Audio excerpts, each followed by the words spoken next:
Hey guys, welcome back to my channel. So recently, and this may just be my For You page, but I've been seeing a ton of TikToks where people are designing their own Hunger Games arenas.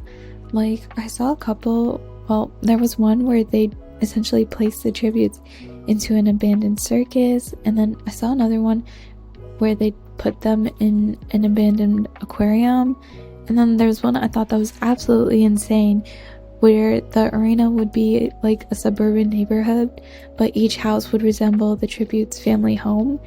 And I think like all these TikToks are so insane to a point where people in the comments are literally telling the creators like, what is wrong with you? And it's such a valid reaction to these types of videos because these arenas are genuinely horrifying and more brutal than anything that the Capitol came up with, which is where one of the main problems with this entire trend lies, because this trend is literally the thing Suzanne Collins wrote the books to warn us about. And I have so much to talk about surrounding this topic, so in today's video we're going to dive into a few things. First of all, the psychology of Panem and why the games existed. Also, a little bit about how our society is accidentally mirroring the Capitol, why humans romanticize violence, what Suzanne Collins actually intended when she wrote the original trilogy, and what the TikTok trend reveals about us. So let's get into all of this and more.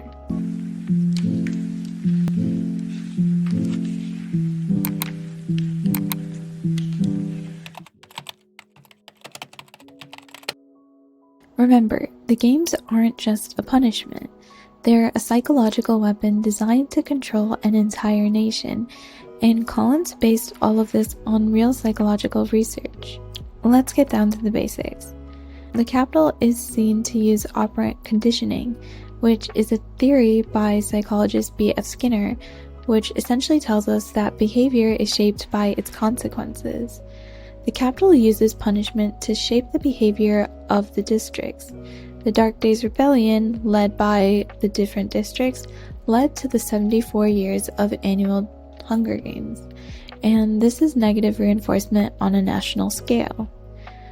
Collins references this directly in the Hunger Games when Snow tells Seneca Crane, "Hope. It is the only thing stronger than fear. A little hope is effective, a lot of hope is dangerous." This entire idea is behavioral manipulation. The Capitol gives just enough hope through things like the Victor's Village, gifts, and sponsors to keep districts obedient and not rebellious. After decades of trauma, the districts stop believing that rebellion is possible. And this phenomenon, which can also be tied into the idea of learned helplessness, which happens when people are exposed to uncontrollable suffering for so long that they simply just stop trying to escape, shows us how identity can be shaped by systematic oppression. There's also the idea of spectacle and how it distracts from what the Hunger Games really are. Remember, in the world of Hunger Games, the games are the Capitol's version of a reality TV show. Even the prep teams treat tributes like influencers and not children literally walking to their deaths. The Capitol keeps people distracted by the glamour, drama, and entertainment of the whole ordeal, not morality. This is why we, the readers, are meant to feel uncomfortable by how compelling the games are. There's also the idea the more the Capitol watches kids die on screen, the less shocked they are. I mean, think about the Capitol citizens cheering on during the tribute parade. They cry and cheer and yell for the tributes because they think they look beautiful, shocking, and just interesting to look at, but not because they're literally parading to their death. That's textbook desensitization, and Suzanne Collins isn't exactly trying to be subtle here. She wanted us to see how horror becomes entertainment when you package it nicely enough. When we decide to create Hunger Games arenas for fun, we're not identifying with any of the tributes or Katniss, or identifying with the Capitol audience. I mean, this literally feels like something Capitol children would do in their free time, which, one, is insane, and two, why are we doing this? Okay, let me give you the answer. First of all, I think it has to do with moral disengagement. We detach morally from it because the tributes aren't real to us.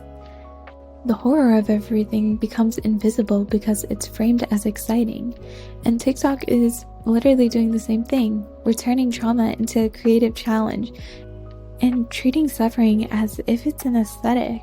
I also think the aestheticization of violence plays a role into why people are doing this trend. I mean, the movies are shot beautifully. The costumes, the arenas, and the world building are just so cinematic that people tend to focus on the aesthetic shown to them rather than the message, which is one of the reasons why I think the books are so much more powerful than the movies in getting their point across. But it just shows when rebellion gets packaged into something visually appealing, it can look fun and even cool, which is a bit ironic. Now lastly, this ties into what I was saying earlier, but violence can almost feel, I guess, fun when we experience it from a distance. Think of action movies. They're enjoyable because we're not actually in those high tense situations, but we can simulate those feelings by watching it. The Capitol also believed that the tributes weren't their people, so it felt safe to enjoy this. And when we design arenas, we feel safe too. But that's exactly the psychological point that Collins was making. We shouldn't feel safe. This isn't right, and distancing ourselves from violence doesn't make it disappear. This is important. Remember, enjoying dark fiction doesn't make you a bad person. It just means you're human. And there are 3 main things that I think contribute to why humans just find themselves so fascinated by violence. The first thing is the excitation transfer theory, where fear and excitement produce similar psychological responses, such as a racing heart, adrenaline, and tension within yourself. So your brain can sometimes confuse the two, and that's why intense scenes can feel thrilling even when they're horrific. You simply can't tear your eyes away from what is supposed to be a horrific scene. The second thing I think that ties into this idea is evolutionary psychology. Remember, humans are drawn to survival stories, so things with competition, strategy, and danger all tap into our primal instincts. Last of all, I think the idea of catharsis also plays a role into why we're fascinated by violence. We process our own fear and stress through fictional violence. The games gives readers a safe place to explore ideas of powerlessness, danger, survival, and rebellion.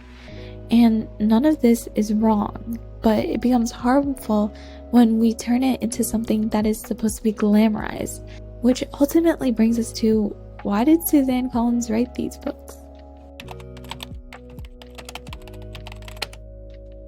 Collins wrote The Hunger Games after flipping between reality TV and Iraq War coverage on live news. She was horrified at how war footage was treated almost as the same level as entertainment, and she literally said that the books were about the devastating effects of war and the role of media in shaping our perception of violence. There's also a reason why Suzanne Collins released A Ballad of Songbirds and Snakes almost a decade after the original Hunger Games trilogy. With the destruction and loss that has occurred during the ongoing genocide in Gaza being accessed on our phones, a few swipes away from someone doing an $1,000 shopping haul, there's that whiplash once again, and the desensitization of it all is able to reach a much larger and younger audience than before.